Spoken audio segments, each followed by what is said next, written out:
میرے دین نے مجھے یہ کرنے کا حکم دیا ہے، یہ میں نے اپنی نفس کی خواہش سے نہیں بلکہ اپنے دین کے فرمان پر کیا۔ حارث نے کہا کہ اس صورت میں چونکہ یہ تمہارے دین کا دستور ہے، پھر تمہارا دین ہی سچا دین ہے، اور اگر تم اپنے غصے اور جذبات پر نہیں چلتے بلکہ تم اسی طرح پیش آتے ہو جیسے تمہارا دین طلب کرتا ہے، پھر تمہاری مخالفت کی کوئی وجہ نہیں۔ ارطغرل نے کہا کہ تم وہ آدمی ہو جس کی پیروی کی جائے، براہ مہربانی مجھے بتائیں آپ کے دین میں آنے کے لیے مجھے کیا کرنا ہوگا۔ ارطغرل حیرانی کے عالم میں حارث کو مخاطب کرتا ہے، کیا واقعی حارث ایسے فیصلے لمحوں میں نہیں کیے جاتے؟ حارث نے کہا، تمہارے اندر جو عظیم کردار میں نے دیکھا، میں نے اپنے قریب ترین دوستوں میں بھی نہیں دیکھا۔ میرے پاس کھونے کے لیے کچھ بھی نہیں ہے، شاید خدا نے مجھے آخری موقع دینے کے لیے مجھے تمہاری دوستی اور تمہارا دین بھیجا ہوا ہے۔ میں یہ موقع گنوانا نہیں چاہتا، برائے مہربانی مجھے بتاؤ مجھے تمہارے دین میں شامل ہونے کے لیے کیا کرنا ہوگا۔ ارطغرل نے کہا، اپنے گھٹنوں پر آ جاؤ۔ حارث اور ارطغرل اس کے قریب گھٹنوں کے بل بیٹھے، اس سے مخاطب ہو کر کہتا ہے، تو پھر جو میں کہوں وہ دہراؤ، اشہد اللہ الہ الا اللہ واشہد ان محمدًا عبدہ ورسولہ۔ تیسرا سیزن تب شروع ہوتا ہے جب ارطغرل اور اس کا قبیلہ اپنے مقام پر پہنچ کر 2-3 سال گزار چکا ہوتا ہے۔ وہ سخت تنگی اور اسرت کا شکار ہوتا ہے، مگر ارطغرل اور اس کے جانباز آہستہ آہستہ ہانلی بازار پر قبضہ کر لیتے ہیں۔ یوں ان کی معاشی حالت تو مضبوط ہو جاتی ہے، مگر ایک بار پھر اس کے عیسائی حریفوں اور حلیف قبیلے کی غداری کے مسائل چھڑ جاتے ہیں۔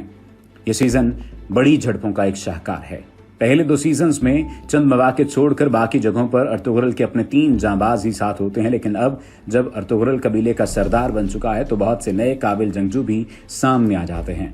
تاہم ارطغرل کی اپنے جانبازوں کے ساتھ مل کر جو لڑائی کا ایک خاص انداز ہوتا تھا کہ ایدر اللہ، الہ اللہ اور حق اللہ کے نعروں میں جب وہ میدان میں کودتے ہیں تو بیمار جسم میں بھی بجلی پیدا ہو جاتی ہے۔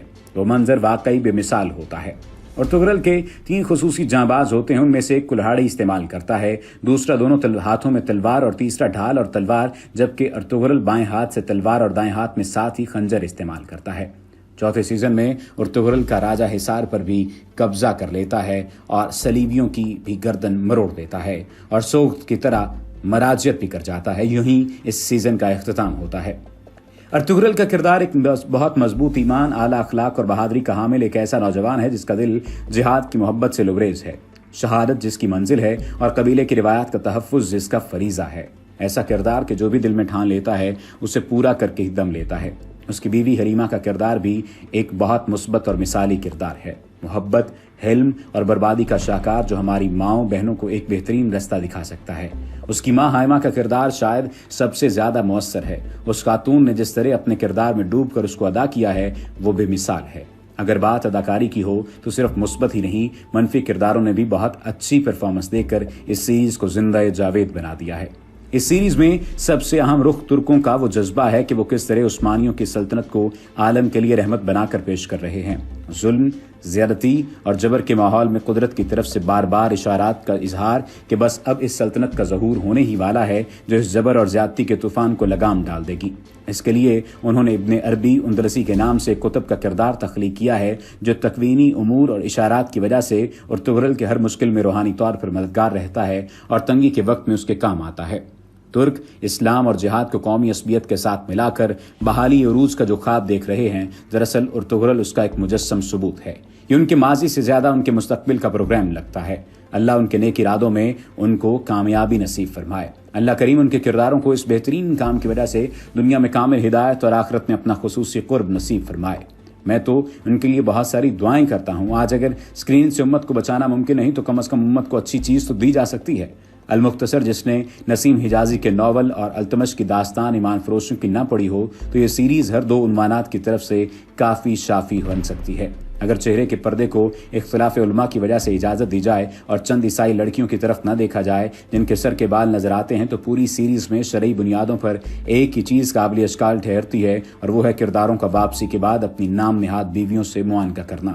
بہرحال یہ ترکوں کی طرف سے ایک ایسے دور میں جب جہاد کا نام لینا ہی دہشت گردی قرار دیا جاتا ہے بہت بڑا اقدام ہے۔ اللہ کریم ان کی مدد فرمائے۔ اور ٹائم مشین کے بارے میں آپ لوگوں نے سنا ہوگا جس کا تصور آئنسٹائن نے پیش کیا تھا، اس پر کافی ریسرچ ہوئی اور ہنوز جاری ہے۔ اس کا مقصد یہ تھا کہ انسان ماضی میں جا سکے اور مستقبل بھی دیکھ سکے، جو ایک طرح سے ناممکن ہے۔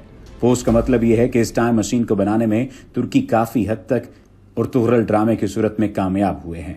اس سیریز نے ہمیں ایک حقیقی ٹائم مشین کی طرح 1200 صدی عیسوی کی سیر کرائی ہے۔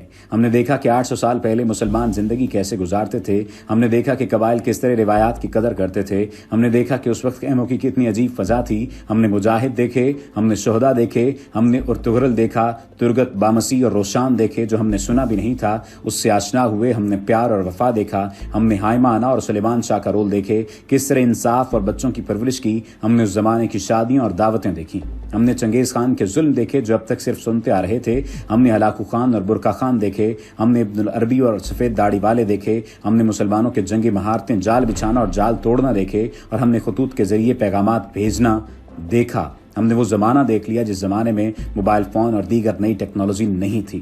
ہم نے سرداروں کا زمانہ دیکھا، ہم نے سلطان دیکھے۔ یہ ہوتی ہے اصل ٹائم مشین جو چند ہی ساعتوں میں تابناک ماضی کی سیر کرائے اور پھر واپس لا کر اس پر سوچنے پر مجبور کرے۔